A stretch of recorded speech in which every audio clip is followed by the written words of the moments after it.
Welcome to the game week 27 of the season. तो last game week मेरा काफी अच्छा गया है, पर मैंने एक पैटर्न नोटिस किया कि जब भी मैं वीडियो बनाता हूँ तो उस गेम वीक का स्कोर मेरा काफी एवरेज होता है, एंड जब मैं वीडियो नहीं बनाता हूँ तब मेरे स्कोर्स इवेंचुअली अच्छे हो जाते हैं। तो ये लक है या फिर कुछ और है, वो आपको ओपिनियन है, पर इससे ये चीज पता चलती है कि मैं एक लॉन्ग टर्म एफपीएल मैनेजर हूँ। एंड मैं जब भी कोई प्लेयर को खरीदने वाला होता हूँ तो मैं उसका सिर्फ एक फिक्चर नहीं देखता, मैं उसके एटलीस्ट 3 फिक्चर्स देखता हूँ। तो गेमिंग 26 में मेरे आए थे 70 पॉइंट्स, एंड ये 70 पॉइंट्स में सबसे बड़ा हाथ था डिफेंडर्स का, जो भर भर के डिफरेंशियल्स थे। एंड पहले आ जाता है एडरसन, वो अभी भी मेरे लिए डिफरेंशियल है, even though is a city goalkeeper. And उनको इस गेम वीक में 2 बोनस पॉइंट्स मिले थे, विच इज काफी रेयर, क्योंकि सिटी भर भर के गोल्स मारती है एंड उनके बोनस पॉइंट यूजली हालैंड और मिडफील्डर्स में डिस्ट्रीब्यूट हो जाते हैं। पर इस गेम में उन्होंने सिर्फ एक गोल मारा था, तो एडिसन को लकीली 2 बोनस पॉइंट मिल गए। इसके बाद आ जाते हैं मैग्वायर, जो एक्चुअली में 2 गोल मार सकते थे, एंड में उन्होंने एक हेडर मिस किया था जो उनको कन्वर्ट करना चाहिए था।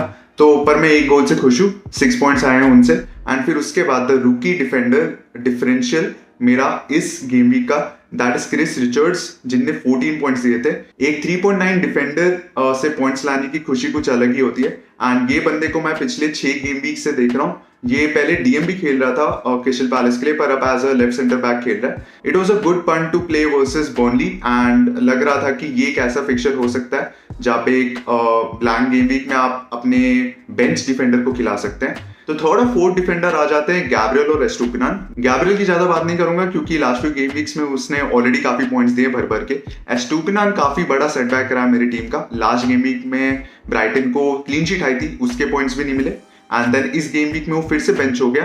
एंड वो एक ऐसी टीम को खेल रहा था जिसको वो as a full back exploit कर सकता था, तो वो काफी मिस आउट किया, एंड ये प्लेयर को मैं ट्रांसफर आउट करने की सोच रहा हूँ। अब मिडफील्ड में आ जाते हैं केडीबी, ग्रॉस और Saka. Saka in a very good form, 10 pointer, and Gross very dependable asset.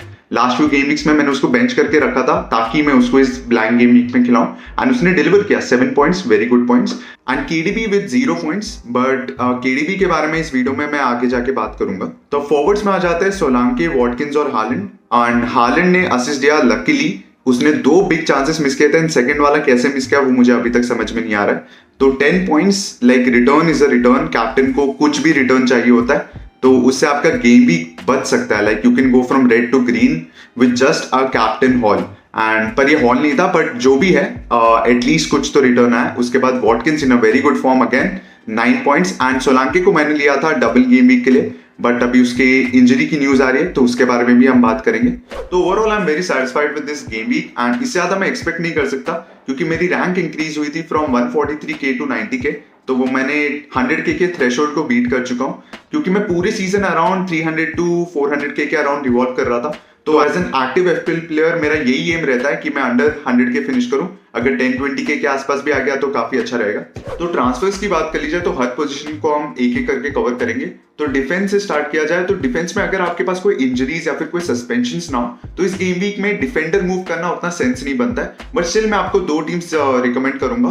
First should be स्पर्स, जिनकी यूडोगी 4.9 मिलियन में, और वैंडरवन भी आप कंसिडर कर सकते हो 4.4 मिलियन का। और दूसरे टीम के आ जाते हैं दैट इज फुलम। फुलम के कास्टानिया या फिर रॉबिन्सन, दोनों 4.5 मिलियन प्राइस्ड हैं। तो ये दोनों टीम्स मैंने इसलिए सजेस्ट किए क्योंकि game week 29 that is a blank game week, उसमें ये दोनों टीम्स खेल रही हैं, एंड उस गेम वीक में सिर्फ 4 फिक्चर्स होने वाले।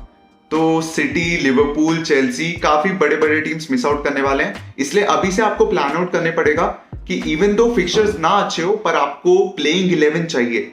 तो उसके लिए ये दोनों डिफेंडर्स अभी के लिए सही रहेंगे, एंड आप इनको नेक्स्ट 2 गेम वीक्स में भी खिला सकते हैं। अब मिडफील्डर्स की बात कर ली जाए तो इंजरी कंसर्न्स में आते हैं वांगी चैन और रिचार्लिसन। तो वांगी चैन को काफी लोगों ने लास्ट गेम वीक लिया था, वो अगेंस्ट शेफील्ड यूनाइटेड खिलाना चाहते थे एज अ डिफरेंशियल, बट वो वार्म अप में थोड़ा इंजर्ड हो गए थे, बट स्टिल उन्होंने खेला था वो गेम।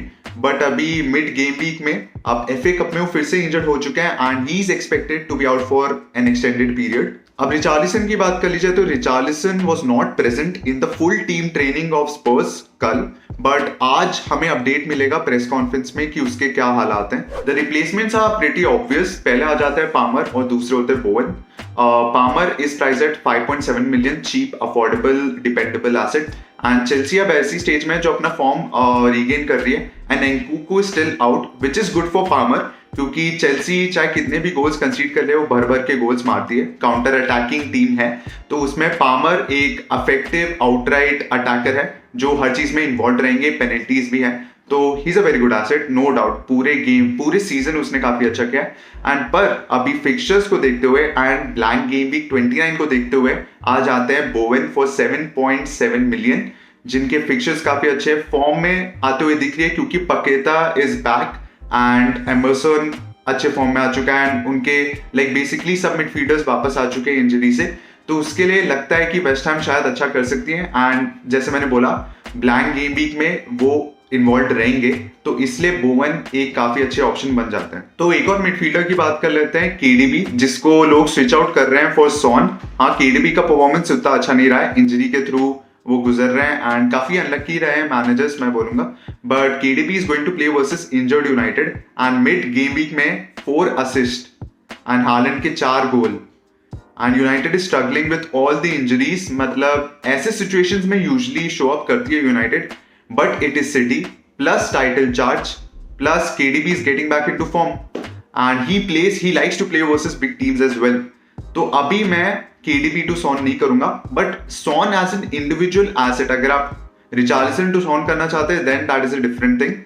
बट सॉन के भी अच्छे फिक्चर्स हैं एंड वो ब्लैंक गेम वीक में खेल रहे हैं, पर मैं अभी के लिए केडीबी टू सॉन नहीं करूंगा। अब फॉरवर्ड्स की बात कर ली जाए तो फॉरवर्ड्स में सिर्फ 2 ही इंजरी प्रॉब्लम्स हैं, एक है डार्विन नूनेस और एक सोलांके का, जिनके बारे में आज हमें फिर से प्रेस कॉन्फ्रेंस में पता चलेगा। अब अगर कुछ नेगेटिव न्यूज आई तो मैं स्टिल सोलांके को होल्ड करूंगा क्योंकि डबल गेम वीक में उनके अच्छे फिक्चर्स हैं। बट डार्विन नूनेस अगर इंजर्ड पाते हुए दिखे तो मैं यूजली अगर हमें पता चला कि सोलांके इज फिट एंड फाइन तो मैं डार्विन नूनेस टू सोलांके करूंगा।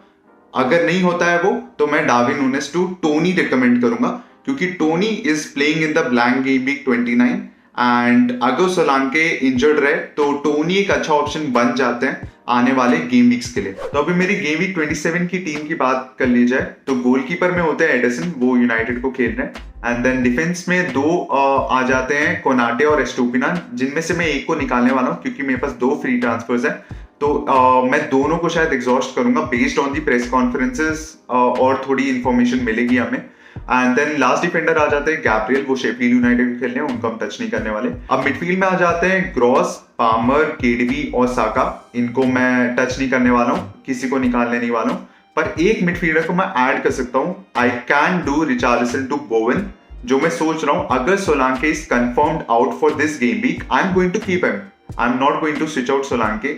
तो मैं कर सकता हूँ Richarlison to Bowen and play 3-5-2, जिसमें मेरे फॉरवर्ड्स रहेंगे हालैंड और वॉटकिंस। तो बेंच में मेरे रहेंगे टर्नर, सोलांके, मैग्वायर और Chris Richards, considering Solanke injured हो। अगर वो इंजर्ड नहीं होंगे तो ऑब्वियसली मैं स्टार्ट कराऊंगा उनको और फिर मैं बोवन नहीं खरीदूंगा। पर हाँ, बोवन एक काफी इंटरेस्टिंग ऑप्शन हो जाता है क्योंकि मुझे लगता है कि आने वाले टाइम में, आने वाले गेम वीक्स में वो अच्छा परफॉर्म कर सकते हैं and then blank game week में भी वो खेलेंगे। तो अभी से मैं उनको लेकर रख लूं तो एक अच्छा डिफरेंशियल भी बन जाते हैं नेक्स्ट गेम वीक के लिए। कैप्टनसी की बात कर ली जाए तो मेरे लिए काफी स्ट्रेट फॉरवर्ड रहेगा क्योंकि हालैंड की एक्सपेक्टेड ओनरशिप बहुत हाई रहती है एंड यूनाइटेड की मैं बहुत बेइज्जती कर भी चुका हूँ। तो पर Saka versus Sheffield United is not a bad option considering वो कैसे फॉर्म में है, आर्सेनल कैसी फॉर्म में है। अगर आपको पंट लेना है तो आप ले सकते हो, पर मैं हालैंड के साथ ही जाऊंगा। तो इस वीडियो में बस इतना ही रहेगा। हमने काफी डीप डिस्कशन नहीं की है क्योंकि स्ट्रेट फॉरवर्ड पिक्स हैं एंड इंजरीज और सस्पेंशंस से रिलेटेड आपको अपने मूव्स करने पड़ेंगे एंड ये एक ऐसा गेम वीक में है जिसमें आपको ज्यादा ट्रांसफर्स करने की जरूरत नहीं है। पर आपको ये चीज ध्यान रखना पड़ेगा कि आप लास्ट 11 गेम वीक्स में आ चुके हैं एंड इधर से आपको कैलकुलेटेड रिस्क लेने हैं, आप ज्यादा कुछ भी नहीं कर सकते एंड क्योंकि इस टाइम में काफी रैंक्स चेंज होते हैं लोगों के, इसलिए आपको ध्यान रखना पड़ेगा, आपको अच्छे से प्लान करने पड़ेंगे आपके नेक्स्ट मूव्स। तो आप बताइएगा कि आप कौन से ट्रांसफर्स करने वाले हैं, आप कौन से प्लेयर्स को टारगेट करने वाले हैं नेक्स्ट फ्यू गेम वीक्स के लिए। तब तक के लिए